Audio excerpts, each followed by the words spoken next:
Good afternoon. Our next case is State v. Campbell, and we will hear from the appellant. Good afternoon, Your Honors, and may it please the Court. I am Olivia Warren, and I represent Mr. Campbell. I'd like to reserve 5 minutes of my time for rebuttal. As Justice White set out in Swain v. Alabama nearly 60 years ago, the presumption in any particular case must be that the prosecutor is using the state's challenges to obtain a fair and impartial jury to try the case before the court. Nothing about that presumption has changed, and in fact, trial counsel in this case acted entirely consistently with that presumption and with North Carolina's law when she did not seek recordation of jury selection at trial. At some point, however, that presumption of regularity was overcome, and trial counsel made a Batson objection on the record. I think it's important to look very closely at the 12 pages of transcript that we do have regarding this and the words that each counsel used. In defense counsel's initial statement regarding the challenge that she was making, she said that it's the defense position that the state in jury selection has tried extremely hard for every African American to excuse them for cause. This, in fact, the last 2 alternate jurors that were excused showed no leaning one way or the other or indicated that they would not be able to hear the evidence, apply the law, and render a verdict. And she made the challenge after the state used 3 out of 4 peremptory strikes to challenge black jurors. That's on page 70 of the transcript. The state responded to that prima facie representation. It did not dispute anything that defense counsel put on the record. Instead, it simply said that as to the first 12 jurors, the strike rate was only 50-50, that it had used 1 peremptory strike on a white juror and 1 peremptory strike on a black juror. Defense counsel again emphasized a repeated campaign to excuse all of the black jurors, in this case either through cause or through peremptory strikes.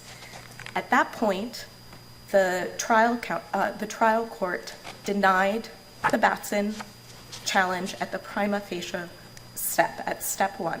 It said that even though that burden is low, it had not been met here.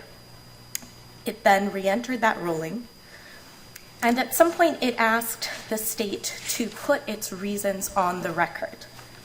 Now, the state correctly informed the trial court of the applicable law and said that if it proceeded to explain its reasoning, we would be in Batson step 2. The trial court said, "Thank you, I again am ruling only on step 1. After a break, the trial court came back and said, "I am still only ruling on step 1. It re-entered the step 1 ruling and said, "Nevertheless, for appellate purposes, I would like you to put the reasons on the record." And at that point, the state did. After the state gave its reasoning, the court again re-entered its step 1 ruling and ultimately reduced that ruling to writing several days later. It gave no reasons that undermined the unrebutted representations of defense counsel that the state had attempted to remove all of the black jurors in this case and that there was a strike rate of 3 out of 4. That is clear error on this record and on our law. It is the duty of the trial court to make findings of fact at each stage of Batson that it reaches. That is clear in our case law. I think the Court of Appeals opinion below relied on a line of cases going back all the way to Cofield in 1998. But it's also clear by the controlling precedent of the United States Supreme Court. Very recently, Justice Kavanaugh in Flowers said that that case raised 3 important questions about Batson. And one of those questions was who enforces Batson? In answering that, Justice Kavanaugh said, and this is at page 2243 of Flowers, as the Batson court itself recognized, the job of enforcing Batson rests first and foremost with trial judges. America's trial judges operate at the front lines of American justice. In criminal trials, trial judges possess the primary responsibility to enforce Batson and prevent racial discrimination from seeping into the jury selection process. Here, the trial court failed that duty. It did not make any findings of fact or even make any statements in the record or provide any evidence to support its bare legal conclusion that defense counsel failed to meet the low threshold of a Step 1 Batson showing in this case. This record is enough to demonstrate that clear error. Counsel, to your right. Thank you, Justice Allen. Sure. How important is it for purposes of analyzing the prima facie step 1, that we don't have in the record the state's acceptance rate of black jurors or the racial composition of the jury?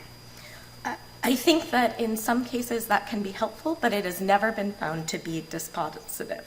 Batson and its progeny has outlined only 3 elements for establishing a prima facie case.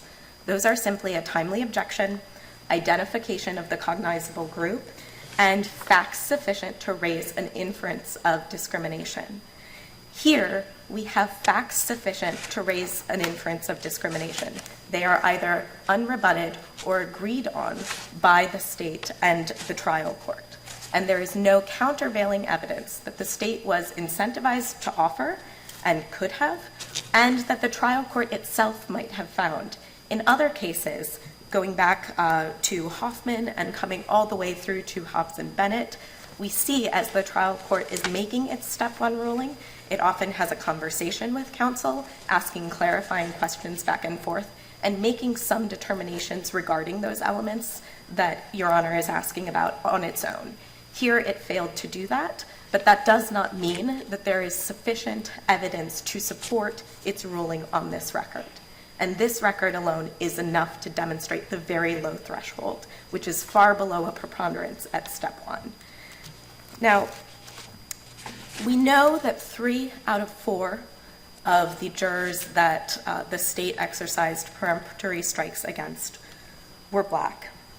And that is very strong evidence. We also know that the juror that defense counsel described as being struck for cause, Ms. Davis, the state agrees that she was also black. There is no other evidence of any black jurors on this record. Those numbers are incredibly compelling, and they demonstrate a strong pattern of repeated use of peremptory challenges.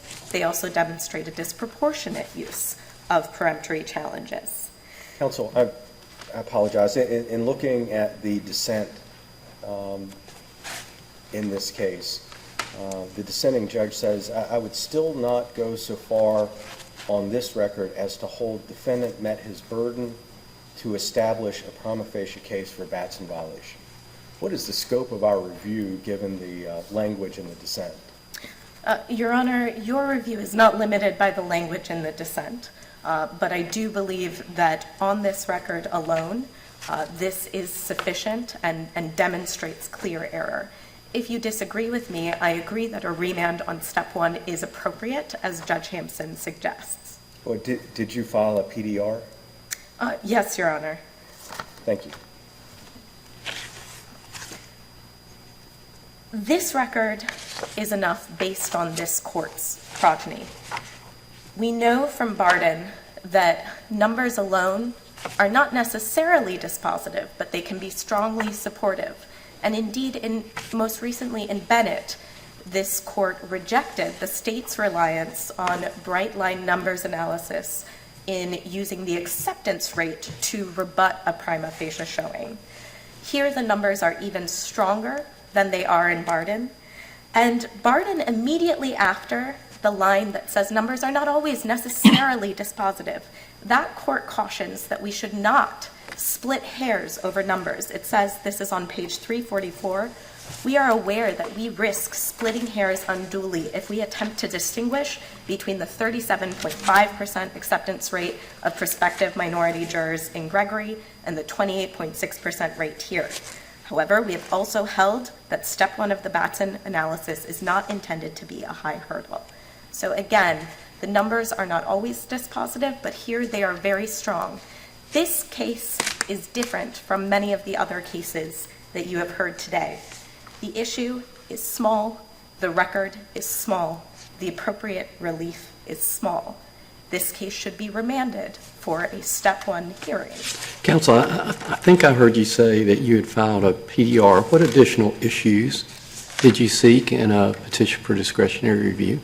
I believe, Your Honor, that the PDR, because there was a concurrence, the dissent is a concurrence in part, that the PDR was ensuring that the issue was appropriately preserved.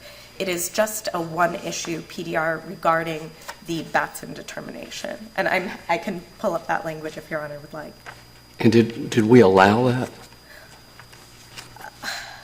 Again, Your Honor, I'm happy to review the docket. I was appointed after briefing was completed on this. The other important evidence on this record, and it is on this record relevant to this court's step one analysis, is the prosecutor's statements on the record about why he chose to strike Ms. Holden. And here, I think, again, it's important to look at the actual text. He said first that he was striking her because of her familiarity with several of the witnesses. Those witnesses were, in fact, connected to the victims in this case. But then he said that regarding her organization, while she was a college student with her professor, and I'm quoting, she also was indicating that she was a participant, if not an organizer, for Black Lives Matter at her current college with her professor, and whether or not that would have any implied, unstated issues that may arise due to either law enforcement, the state, or other concerns we may have. Now, the reason that that language is significant in this court's step one analysis is because here the trial court re-entered orally its prima facie ruling after hearing that information. It is fairly considered as part of the totality of the circumstances before the trial court at the time of its ruling. And the trial court did not allow for any rebuttal about the extent to which that might be pretextual. It did not proceed to a step 2 and a 3 ruling, which again would be appropriate on remand. But what we have in that language alone is not any specific details of something that a juror said about her participation or organization. It is instead implied, unstated issues that may arise or other concerns we may have. That level of speculation is exactly the kind of groupthink and the stereotyping that Batson says is impermissible. And that is why we need a remand for a proper hearing as to what, if any, inferences the state was making should the court proceed to step 2 on this case. I think that, again, because this case is small, it is 12 pages of record, it is a step 1 case, I believe a step 1 remand is appropriate. I would rest at this point if there are not additional questions. I do just have one additional question, and that relates to the earlier answer about the significance of not a fuller developed record on, how many African Americans sat on the jury, and isn't it true that the federal precedents say that ultimately excluding just one juror because of their race or because of their gender, but excluding just one juror can violate Batson? The question is not only going to the issue of whether or not the defendant has a representative jury, but whether the individual who comes to court and says, I'm replying to my jury summons, I'm here to serve, whether that person is experiencing discrimination on the basis of race. And so can you enlighten us on whether that fuller record, in light of the Supreme Court precedent that even just discriminating against one potential juror violates Batson? Certainly, Your Honor, and I would make 3 points regarding that. The first is that affirming on this record, I think, would impermissibly elevate the clear statements of the United States Supreme Court in terms of the sufficiency at step 1. To the extent that these additional factors that our courts have developed through quick, and they actually go back further than that, but have certainly been developed. There is no requirement that evidence as to each and every one of them be present or be put into the record. In fact, requiring something like that would risk undermining the very point of Batson itself, which is to not hold up jury selection, to not create mini evidentiary trials. All that defense counsel must do is simply put into the record enough evidence that they feel meets the low prima facie burden. Second, I think that it is important to remember that Batson is not about finding actual racial discrimination. It is about the level of risk that we tolerate. I think this court promoted very sage language in its most recent opinion in Clegg, explaining that it is not a stain on a particular litigant or any particular trial. It is about the integrity of our judicial system and the level of risk that we are willing to tolerate. Third and finally, to Justice Earle's question, I would add that in addition to the rights of every party that comes before our trial courts here in North Carolina, not only do jurors have rights not to be discriminated against, as we understand Batson to mean, but North Carolina does have an additional constitutional provision, Article 1, Section 26, which guarantees those rights as well. If there are no further questions, I would reserve the remainder of my time. Thank you, counsel. We'll hear from the appellee.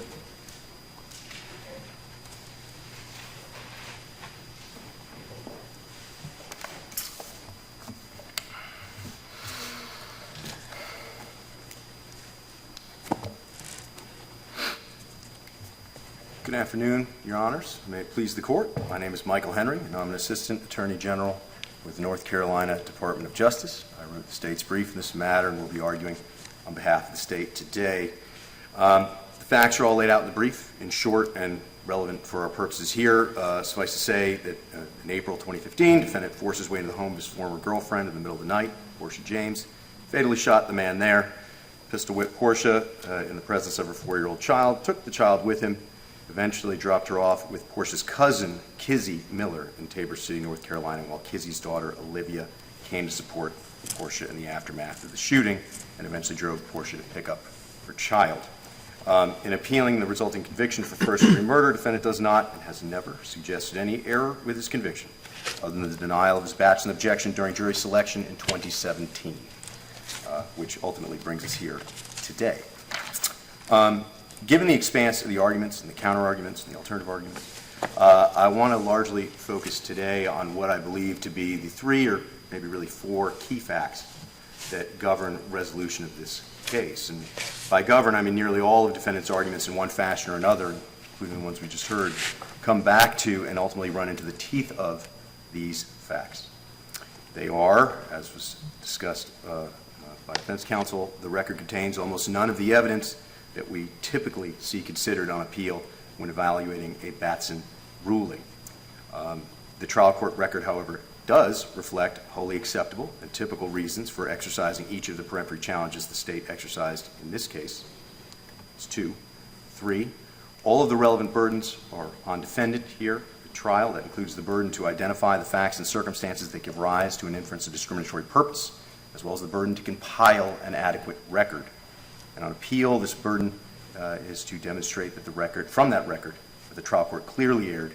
And then 4th, a sort of legal fact of sorts, is that because an evaluation of the prosecutor's state of mind is peculiarly within the trial judge's province, its findings are given great deference on appeal. Important here, that means, as this court said in Williams, and Hoffman, and Bennett, and Braxton, that a reviewing court is not entitled to choose between 2 permissible views of the evidence when the trial court has also chosen one. So, for example, any argument that the trial court should have found a prima facie case runs into the wholly adequate basis in the record for the peremptory challenges. So, counsel, let me just stop you there, because I do understand the argument here that we're looking holistically at what was before the trial court to determine whether there was enough evidence to create an inference. The language is evidence sufficient to create an inference that there might be racial discrimination. So isn't whether the reason was acceptable, i.e., I think you mean by that race neutral, whether that race neutral reason was a pretext and not the real reason, aren't those questions that we reach at the third stage? And at the first stage, we're just asking the question, is there enough evidence here to raise an inference of racial discrimination? Whether the reasons are acceptable, whether the reasons are race neutral, whether they are a pretext, what the totality ultimately shows about whether there is discrimination, that's stage 3, isn't it? Right. Yes, Your Honor. So this case has, and as I indicated here in this opener, the briefing contains a variety of alternative arguments. So it kind of depends on, what argument we're on, that different structures of the argument will come into play. At the prima facie stage, the issue is whether or not the opponent of the strike has satisfied their burden of production to point to evidence sufficient to give rise to an inference of discriminatory purpose. Here, we don't have that. We have statements of we have defense counsel statements that are sort of speculate about the prosecutor's state of mind, that the prosecutor's trying extremely hard and all this other, that sort of phrasing. And we really just have numbers. We have 3 out of 4 of the trial court, of the state's peremptory challenges. That's really what we have. And then the defense counsel's opinion about what the state must have intended or must be meaning. That's really what we have. And that, given in the context, as defense counsel just noted, numbers can be relevant, they can be salient to that kind of analysis, but we need the context that they're in. They're not dispositive, and they're not dispositive either way, is the point. Particularly here where, to go to Justice Allen's earlier question, where we don't have any idea what the numbers are in either the entire jury pool or the 12 that were called to the box or so on. So whether or not the totality of the circumstances is sufficient to give rise to an inference of discriminatory purpose is something that's going to be evaluated within, again, the totality of the circumstances as identified by the defendant to satisfy their burden of production. Here, the defendant has produced almost nothing to that effect and is now here on appeal saying, well, because there's nothing, we need to remand and go back and get findings so that all the things that I didn't argue, we can make findings about the things that I didn't argue were significant. Well, let me just ask you this. So you're suggesting that because 3 of the 4 states' peremptory challenges were against African-American prospective jurors, that's not enough to create an inference. What would it take, in the state's view, to create an inference of the low bar that creates an inference that then takes us to stage 2? Well, all right, so let me answer that in 2 phrases. I do think, because we are at a loss here for a voir dire transcript, we don't have anything. But when we look at, I don't precisely agree with defense counsel's take on the idea that we don't look at all on the state's reasons. We don't look at the state's reasons on a prima facie case. That's something that's this court held, for example, specifically, and I think it's Williams. But they're not reasons as reasons, but they are recitations, to the extent they are recitations of facts that would have been apparent to the trial court at the time the prima facie ruling was made. That's something that becomes a valuable, I think, a summary, for example. It's a way to summarize the material before the trial court. So we don't have a lot here. In terms of what would it take to create a prima facie inference, I think you could do it with 3 out of 4 peremptory challenges. But you would need to have something else that indicates that is somehow improper. Here we have reasons for excluding these jurors, all 4 of the jurors, including the white juror that was excluded through the state's peremptory challenges. 100% of those jurors knew witnesses. That is, which actually coordinates with the defense counsel's statement at trial that, the defense counsel or the prosecutor is trying extremely hard to excuse them. Yeah, that's not very surprising. They know witnesses.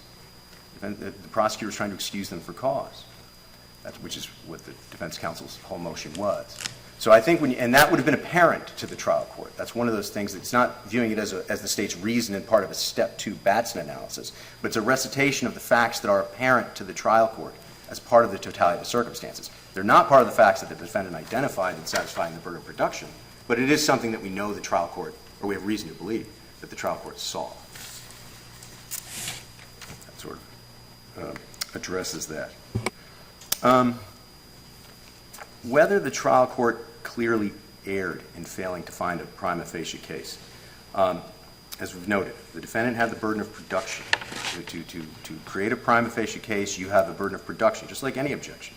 To point to facts and circumstances, particularly here we have a totality of the circumstances case, that give rise to an inference of discriminatory purpose. In support, the defendant identified only the 4 items we talked about, which is that there were 4 peremptory challenges. The defendant claimed the state had tried extremely hard to excuse some of the jurors for cause, claimed the last 2 alternates had no leaning one way or the other, and claimed that one African American who had been excused for cause had been willing to serve. We can look at some of the state's explanation to infer facts that would have been apparent to the trial court there, namely that all of these potential jurors knew witnesses. And the trial court found that that collection of facts did not rise to the very low hurdle showing a prima facie case and denied defendant's objection. Defendant talks about findings. This court has been clear in Williams, in Quick, in other cases, that because it is a burden of production, the only finding that is required at the prima facie stage, and this is what the Court of Appeals held as well, is whether or not the defendant has pointed to facts and circumstances giving rise to a prima facie inference of discrimination. The trial court at that stage doesn't make findings resolving material conflicts or disputed evidence or any of that material. That's something that happens at the later stage, which coordinates with Supreme Court precedent about the idea of these are not, bats and objections are intended to sort of quickly resolve these kind of jury disputes, not turn into mini trials as we go. So the trial court got the right answer there. Merely exercising peremptory challenges against a member of a minority group without more is insufficient to establish a prima facie case. And we remember those key facts that we started with. The record reflects proper reasons for the PCs. The trial court's determination of the prosecutor's intention is entitled to great deference. This court cannot substitute its preference for another view of the evidence, and defendant, not the state, not the trial court, has the burden to present an adequate record and show clear error. Clear error is not presumed, nor is error inferred simply because the record isn't robust enough to show something's wrong. Counsel, I have a question Yes, for you. So, if I understood you correctly, you said that the reasons that the state stated at the direction of the trial court, that we can look at those as, in effect, summaries of what was apparent to the trial court when it made its prima facie ruling. Is that Yes, right? I'm inferring that from the case law. The case law generally looks at voir dire transcripts and sort of what people say and builds that up. Okay, so here, though, we don't have the record of the actual Correct. responses. So how is it then proper for us to, are you asking us to infer that the reasons stated by the state are accurate without a record to look at? The same would be true of this court, for example, recently approves of identifying jurors' races by having sort of agreement or stipulation among the parties. So I think there's an element of, to the extent observable facts. So in other words, this is different than defendant's initial objection, where the trial court's trying extremely hard to excuse African Americans, for example. That's a speculation about another person's state of mind. That's not the same thing. As opposed to when the trial court says something like, Miss Holden said she knew, she was familiar with Portia and she went to school with Olivia. And where nobody says otherwise. I think that's indicative that that was something that would have been apparent to the trial court. I mean, even defense counsel didn't stand up and disagree with that. The trial court didn't disagree with it.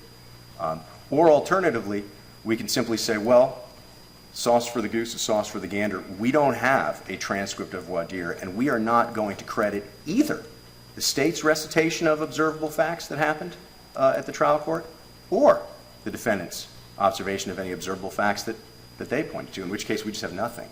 And again, the defendant has the burden to produce the record, compile the record, has the burden to put the basis of their objection on the record, and has the burden to show clear error on appeal. So in that circumstance, the ruling will be affirmed. Thank you.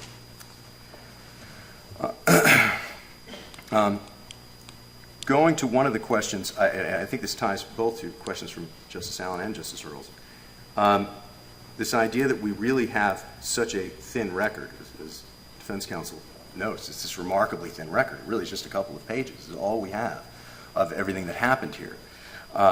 We really have no insight as to overall numbers of eligible or accepted jurors of any racial group at any stage of the selection process, nor into the lines of questioning the prosecutor could pursue, or the tone or content of the answers provided. I think this gets to Justice Earls' question about, well, at what point could 3 out of 4 be enough?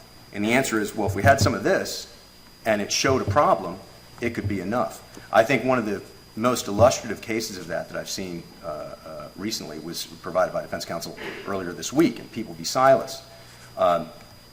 It has echoes of this case with the reference to Black Lives Matter and so on.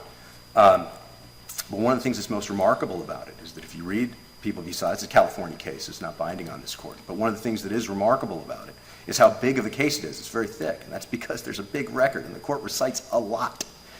And you have the voir dire transcript. It had the voir dire transcript. It had records of prior instances and concerns with this prosecutor. It included the prosecutor's voir dire reflected this prosecutor sort of grilling these jurors, disagreeing with these jurors, becoming combative with these jurors as they discussed, how they viewed Black Lives Matter versus how the prosecutor viewed them. And then when the prosecutor was asked to justify the peremptory excusals, she misrepresented everything that the jurors said.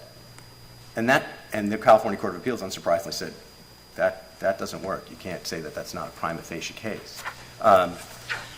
That's exactly the point, and that's exactly what the state is going to hear. None of that is in the record. We have no idea how any of that worked. We don't know hardly anything that was said, other than just, as Your Honor noted, just summations.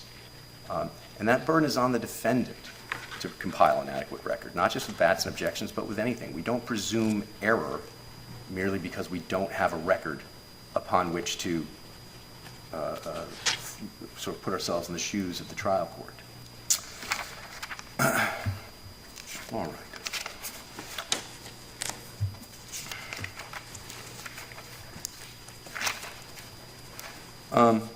One thing that defense counsel brought up that I do want to touch on, and then barring any questions, I'll sit down. Implied and unstated. That's a line from the prosecutor's explanations. I don't think there could have been any other line, really.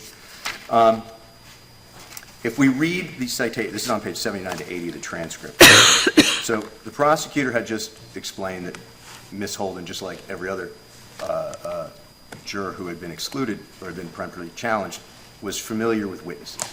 Ms. Holden, the most of any. There were 3 witnesses that she was familiar with. And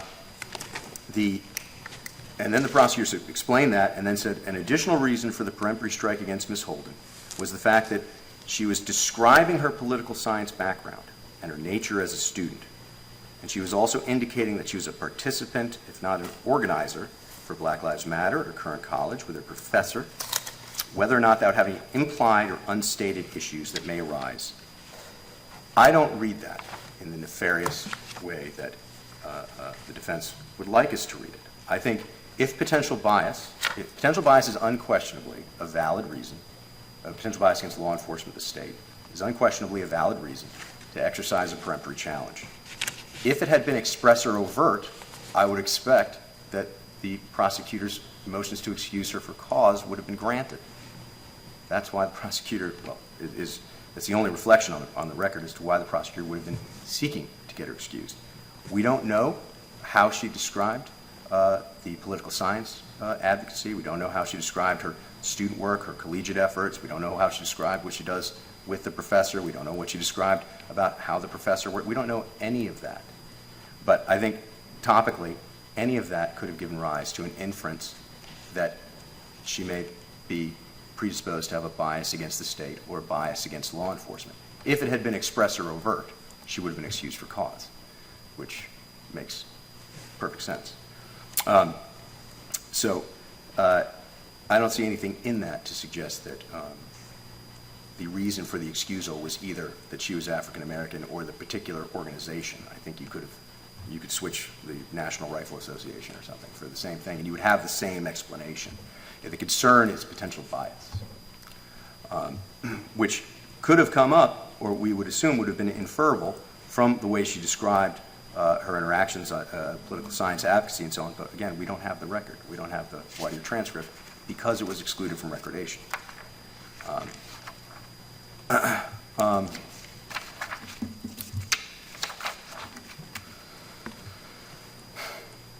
Remanding for additional findings on the prima facie case. This court held in Waring and Williams, I think as I started off, that specifically rejected that argument in Williams, in fact. The failure to point to circumstances giving rise to a prima facie case is the only finding that's required at the prima facie step. In this case, that's the finding the trial court made. The record contains absolutely reasonable reasons why the trial court would have made that decision, and any gaps in the evidence, such as those identified by the dissent, are something that was on the defendant to fix. And just, I mean, that's the kind of legal structure of it, but remanding for a totality of the circumstances findings, just practically speaking, on matters the defendant never thought to argue, so the trial court could explain why it did not find circumstances giving rise to a prima facie case, is really imposing upon the trial court a duty to prepare the record for a defendant to pursue this on appeal. Surely it is not too much to expect that a proponent of a Batson objection, or any objection, will sufficiently state the grounds for their objection to suffice for appellate review. And in fact, we actually have no reason to think that's not what happened here. Defendant may just not have had anything else to argue, and that's why the record is as narrow as it is. All right. So simply put, the record is perfectly compatible with the trial court having observed voir dire, readily understanding why the prosecutor would have race-neutral misgivings about Ms. Holden's fitness for a juror, and properly finding the defendant failed to satisfy his burden of production by pointing to circumstances giving rise to a prima facie case of discrimination. Barring any further questions, the state asks that the majority opinion of the Court of Appeals be affirmed. Thank you, counsel.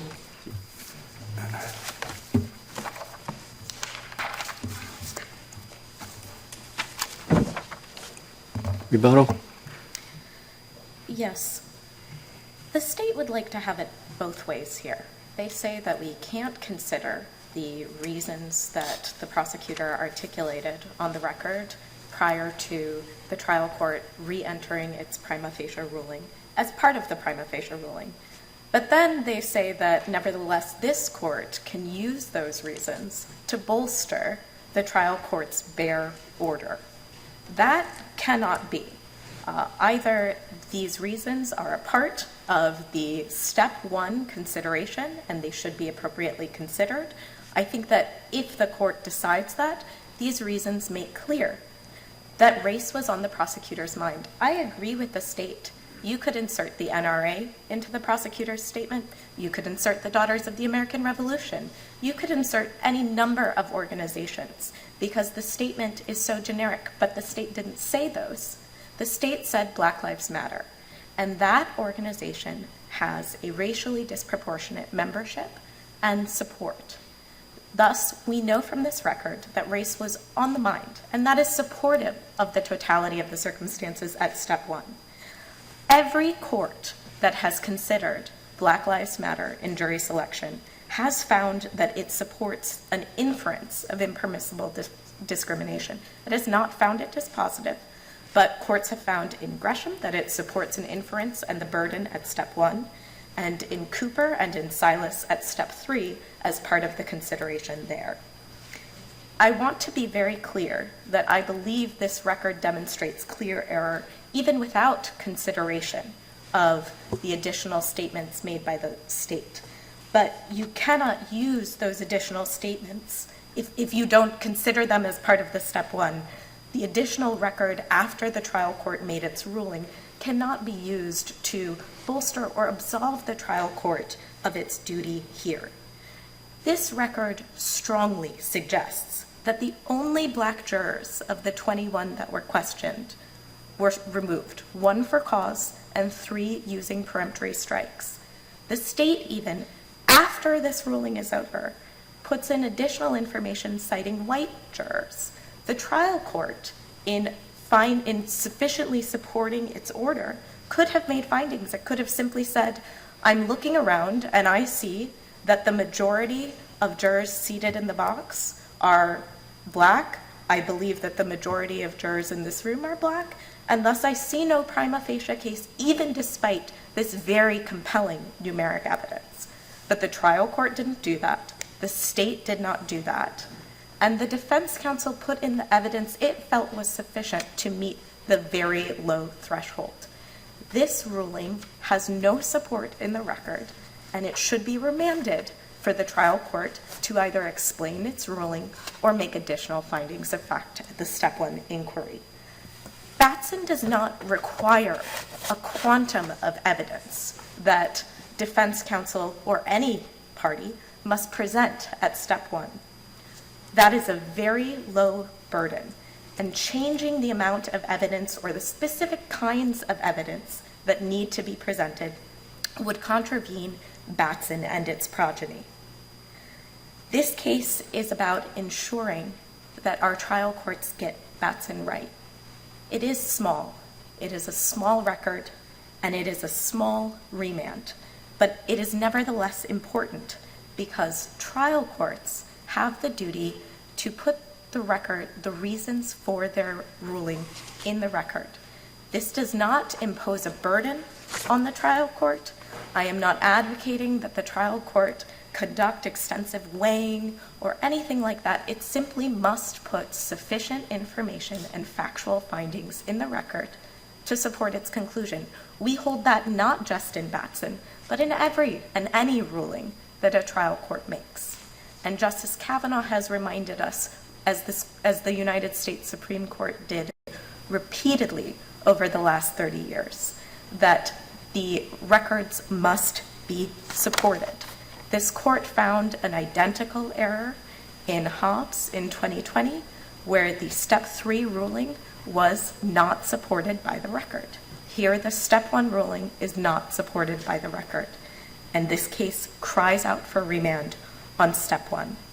Batson is our best, if imperfect, attempt at drawing a line in the sand, establishing the level of risk that we deem acceptable or unacceptable.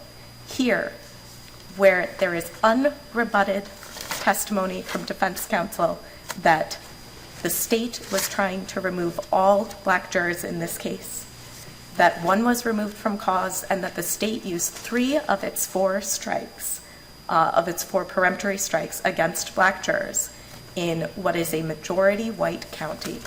This ruling cannot stand, and it must be remanded. Thank you.